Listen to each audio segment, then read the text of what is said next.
Oke, selamat bertemu dalam satu video di mana kita akan membahas tentang dua ghost problem dalam keluarga. Bersama saya, Timothy, saya adalah penulis buku Jago Konseling. Oke, ini adalah tips konseling ke-13. Ya. Loh, kok 13? Ya, sebab begini. Tips 1 sampai 12-nya sudah ada di dalam buku. Jadi misalnya Anda belum punya, Anda bisa pesan Jago Konseling. Informasinya ada di bawah video ya. Ada di redaksional di bawah video. Oke, saya akan langsung saja supaya cepat.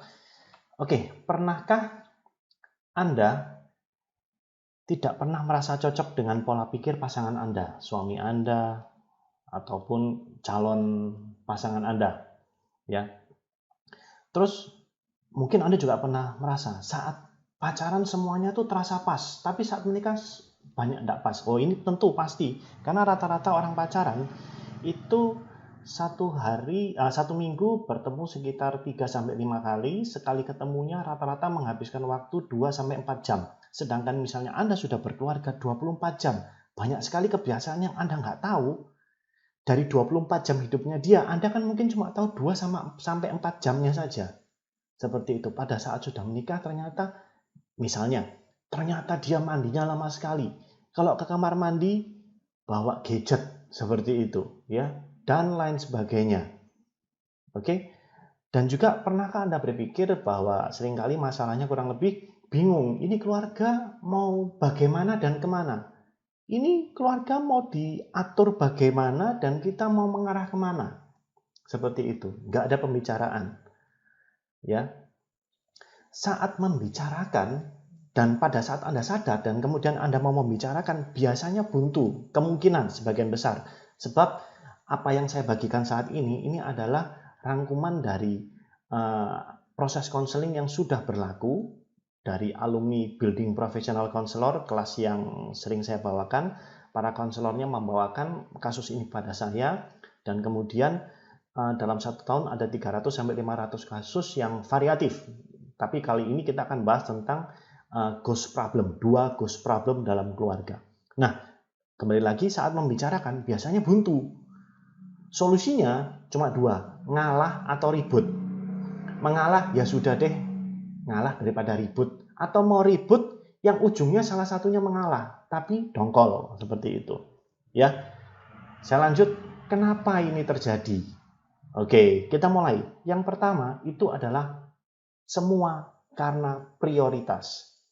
Apa itu prioritas? Oke, apa sih itu prioritas? Prioritas itu memilih sesuatu yang penting. Biasanya prioritas itu baik dan dinomorsatukan. Jadi yang namanya prioritas itu bukan memilih sesuatu yang benar atau salah, baik atau buruk, tapi sudah baik dan baik. Dan itu dinomorsatukan. Catat ya, paham? Oke, berikutnya. Loh, prioritas itu berarti beda dengan pilihan. Jelas beda. Kalau pilihan itu seperti yang tadi saya sebut. Pilihan itu memilih yang baik dan buruk, benar dan salah. Biasanya bisa subjektif. Tergantung orangnya, tergantung budayanya, tergantung bagaimana dia hidup, dididik, dibesarkan, kemudian dibawa dalam keluarga. Itu bisa subjektif sekali. Oke ya, kembali lagi, bedanya Anda sudah tahu dan kita akan ngomong tentang prioritas. Oke, sekarang bandingkan ini. Bandingkan hal ini. Ada suami istri sudah menikah. Prioritas suami nomor 1, penting buat dia, kerja, cari duit. Nomor 2-nya hobi. Saya sudah kerja, terus kemudian saya ingin punya me time, saya ingin hobi. Yang ketiga, sosial. Saya perlu punya teman-teman supaya nggak sumpah kerja. Nomor 4, keluarga. Nomor 5, gadget. Seperti itu. Hiburan saya.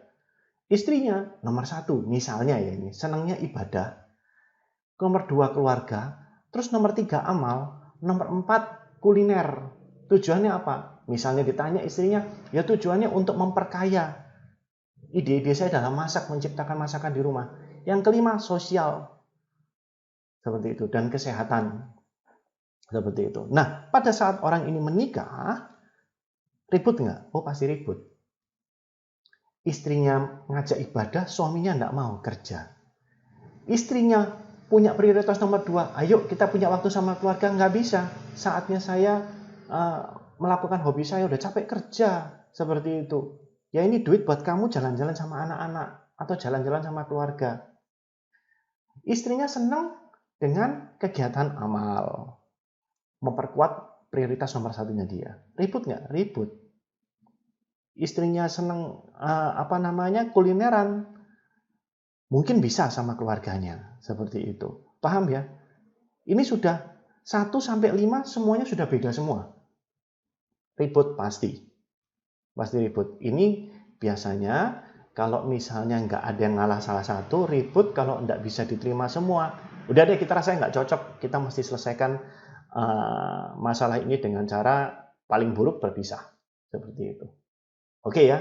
Nah, berikutnya, contoh kasus kedua.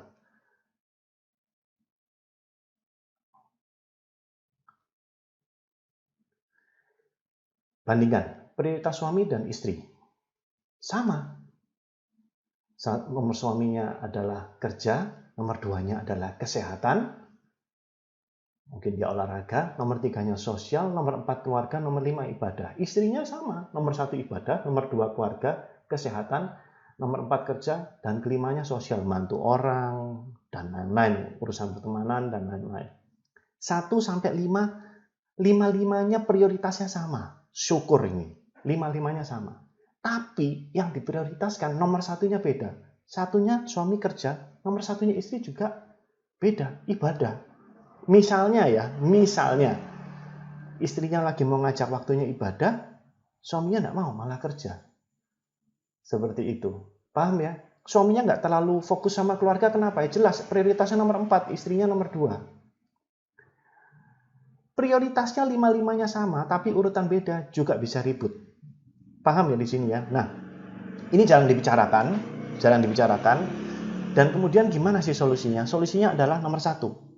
Untuk menyelesaikan ini, siapapun yang sadar duluan, Anda harus memenuhi tangki cintanya. Itu ada di buku Jago Konseling. Anda bisa baca, dijelaskan detail, praktis, tinggal nyontek, dan kemudian tinggal lakukan. Prinsipnya gini, saya jelaskan sederhana.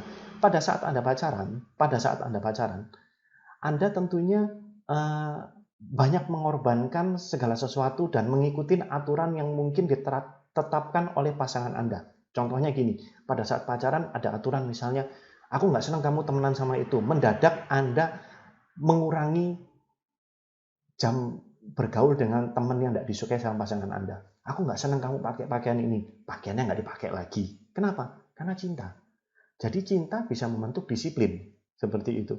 Berikutnya lagi, aku pingin kamu tepat waktu, jemput jam segini. Karena cinta, jemputnya tepat waktu. Seperti itu.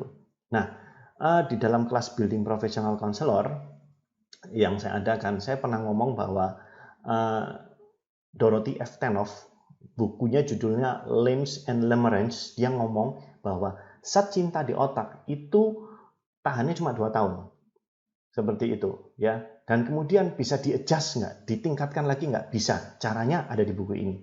Pada saat Anda mau membahas ini, pastikan dulu, penuhin dulu tangki cintanya.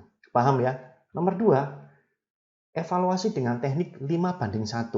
Maksudnya gimana? Jadi gini, ngomong 5 hal positif, baru masukkan 1 evaluasinya. Misalnya, thank you ya, kamu sudah, misalnya istri ngomong sama suaminya, makasih ya, kamu sudah mencukupi keluarga ini dengan baik sehingga kami bisa hidup dengan layak. Suami digituin seneng.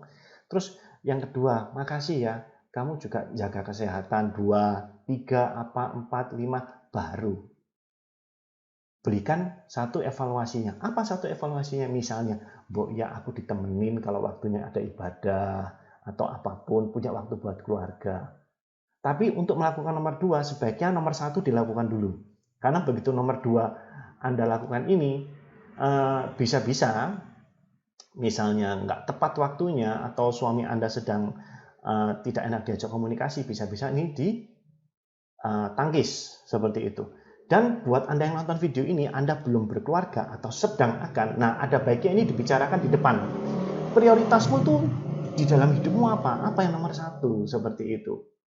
Paham ya? Anda bisa lakukan ini, bicarakan saat di awal sebelum melakukan proses berkeluarga atau menikah.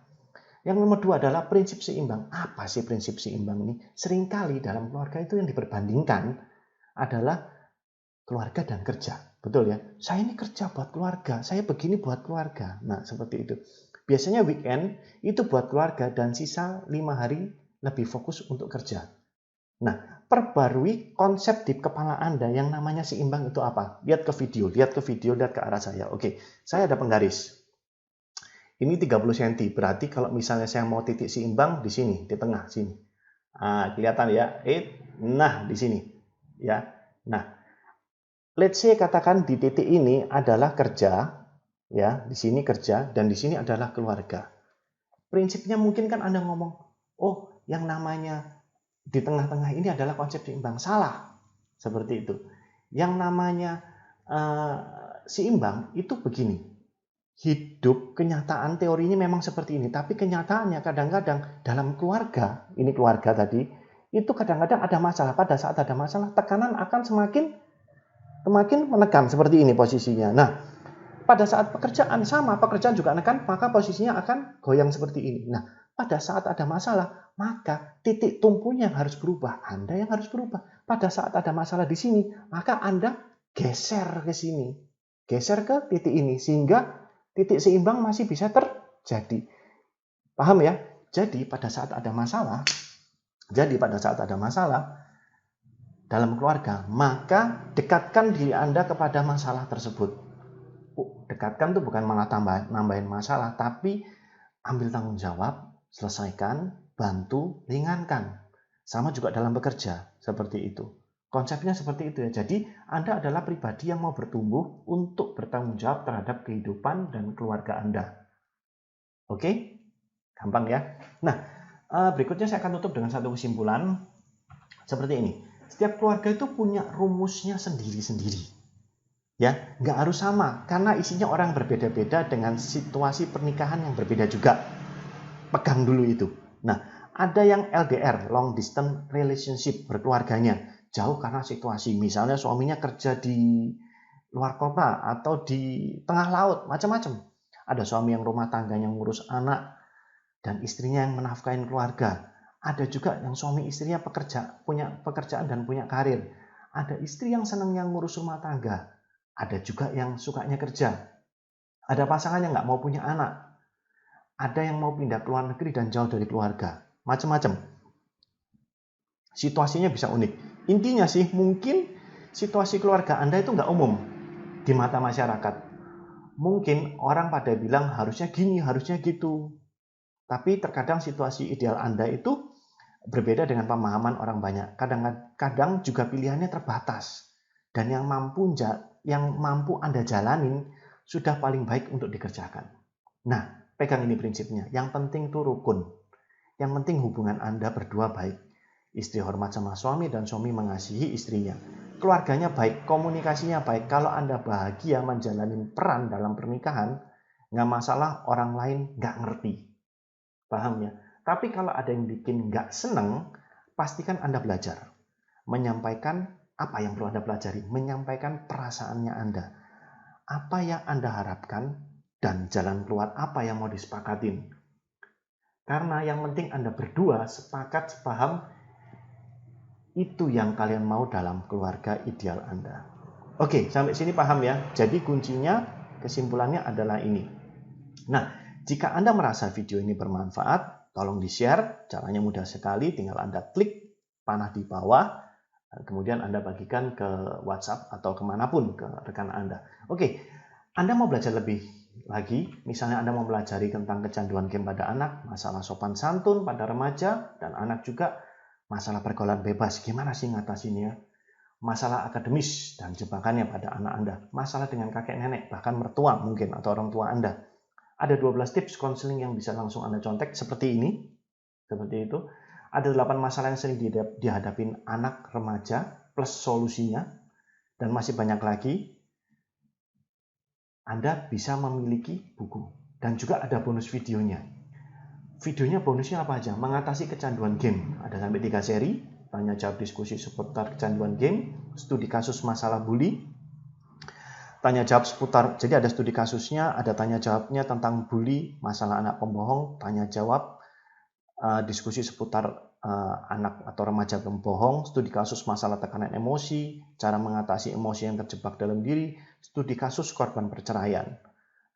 Ya, dan juga masih ada bonus menembus kesulitan hidup. Ini adalah e-book yang memperlengkapi Anda dengan satu tools. Jadi gimana caranya Anda membantu orang yang motivasinya sedang lemah dan lagi low, terus kemudian di situ ada contohnya, terus kemudian ada toolsnya, ada caranya, gimana caranya membantu orang yang motivasinya sedang low. Ini adalah paket belajar yang lengkap jika Anda memutuskan untuk membeli buku Jago Konseling. Seperti itu. Jadi satu buku itu plus ada videonya kami berikan, ada bonusnya, dan semuanya ini lengkap. Itu saja dari saya. Jika Anda tertarik untuk memiliki buku Jago Konseling, Anda bisa hubungin admin. Adminnya ada di bawah, ada satu linknya. Anda tinggal klik aja kalau mau pesan, atau Anda hubungin yang memberikan video ini kepada Anda dari admin kami. Dan promonya sangat terbatas, tapi ini menarik. Begitu saja dari saya. Terima kasih. Sampai bertemu di kesempatan yang lainnya.